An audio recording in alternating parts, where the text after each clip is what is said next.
Hey, greetings everybody, GleeCon here again with another episode of Lore of Warcraft. Stay a while and listen to this one.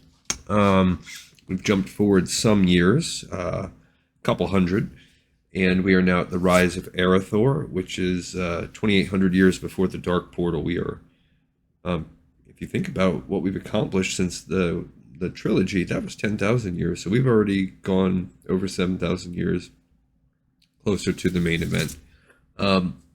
Things are going to get denser as we get closer to, of course, but and like I said, there are now concurrent things happening in Chronicles 2, which we're going to have to go back and touch over. I'm guessing Arathor is tied into Arathi, and if I was just going to take a shot in the dark, this would be, I'm guessing this is going to be our first real history of some organized humans, because we mentioned them now, teaming up with the High Elves or whatever, or with the, but no real explanation of where they come from. If you do the Northrend quest line, you know that they come from the Vrykul or whatever that race is. They are much like the gnomes came from the mechagnomes in the last episode, the humans came from them due to the curse of flesh. Okay. Over thousands of years, humanity flourished in the Eastern Kingdoms. This young race had originated from a group of Vrykul who had settled in Tristful Glades. There we go. Although humans were diminished in size and strength from their progenitors, they possessed incredibly strong willpower and survival instincts. Groups of hunter-gatherer humans proliferated throughout the forests and hillocks of the continent. As their society evolved and advanced, humans gathered in an array of different tribes. Each one practiced animistic beliefs, mainly crude forms of druidism and elemental shamanism. Despite the existence of Amani trolls, high elves, and other potential threats, humanity's greatest adversity proved to be itself. The early tribes constantly warred with one another for land and, by extension, power. True to form for the real humans. It also explains why Kultirans can still become druids, although I don't think there are any human of any type shamans, unless I don't know, maybe Kultirans could be shamans, I don't remember. Okay. One tribe, the Arathi, came to realize the error of its ways. Over the span of a few decades, troll incursions into human territories had become more pronounced and ruthless. Something was changing among the brutish Amani to the north. The Arathi knew that if humankind remained divided, it would stand little chance against a true war with its moss-skinned foes. Led by warlord Thoradin, the tribe embarked on a campaign to bring its rivals under a single banner, whether by force or diplomacy. Thoradin, that name sounds familiar, but it also sounds like a dwarvish name. And I wonder if what has happened to the trolls in the north is that the High Elves have kicked their butt and sealed them out of their land, so now they're spilling more to the south. The Arathi lived on the northeastern borders of human lands and had a long history of skirmishes with the trolls. This experience had honed Thoradin into a master tactician and strategist. In the span of just 6 years, the warlord brought the other tribes to heel. He won a few of his adversaries to his side through political marriages. In other cases, Thoradin pitted his rivals against each other. On rare occasions, the canny warlord was forced to outright conquer some of the more belligerent tribes. So he's unifying humanity. Much to the surprise of those he had defeated, Thoradin did not reign as a tyrant. He offered his former enemies peace and equality in what he claimed would be a glorious new human nation, a united kingdom of limitless potential.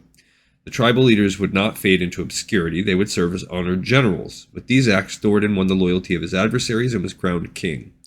There's probably some historic parallels there for Earth.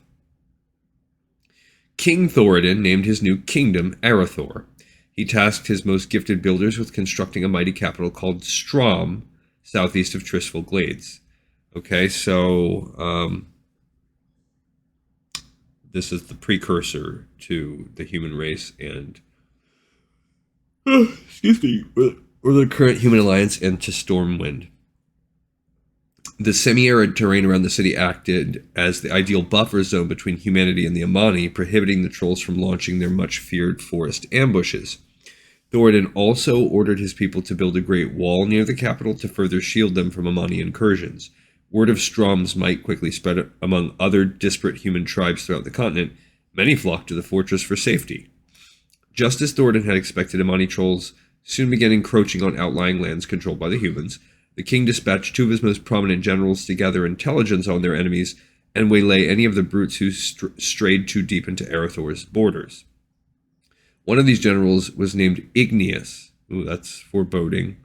Sounds like a fire-type person.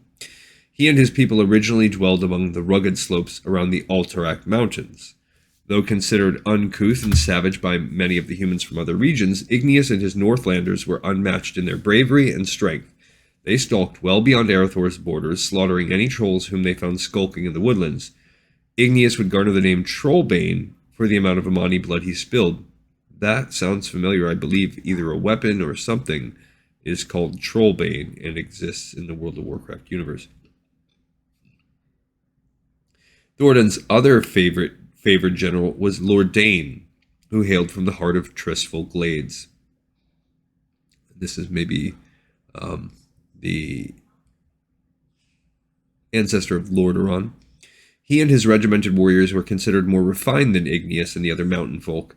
Knightly in appearance and mindset, Lord Dane's forces thoroughly patrolled the edges of Arathor's northern borders. On the rare occasion that Amani raiding parties approached the kingdom, Lord Dane put them to the blade. Both Lord Dane and Igneous often returned to Strom with tales of a horrific conflict brewing between the Amani and the High Elves far to the north. There were also whispers of something else stirring in the darkened forest. Tales of strange voodoo rituals and supernatural beings prowling the wilds in the dead of night. Though the reports unsettled them, Thoradin and his generals agreed that they would not risk their own kind or send any aid to the reclusive High Elves. For the time being, they kept the bulk of their forces behind Strom's massive ramparts, confident they could withstand any foe. Okay, so we have some of the interesting tribes.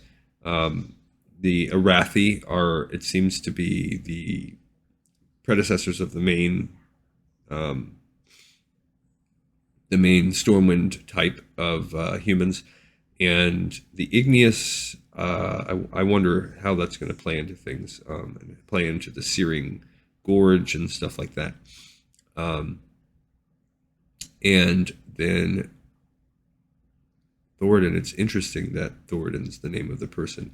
And then we have these people to the north that are obviously going to become the Empire of Lordaeron, which is going to eventually, in time, become the Forsaken. Okay, we have a Legend of the Silver Hand as well, which we've talked about that thousands of years ago. No one knows what became of Tyr's fabled Silver Hand, left behind in ages past at the heart of Tristful Glades. The Silver Hand was a common symbol for the human tribes that inhabited the region. It appeared on clothing and pendants, worn to ward away evil spirits, protect warriors in battle, and cure disease. Many centuries later, it would come to represent a great order of paladins, light-wielding warriors who placed self-sacrifice above all else. Yeah, the Order of the Silver Hand. They are...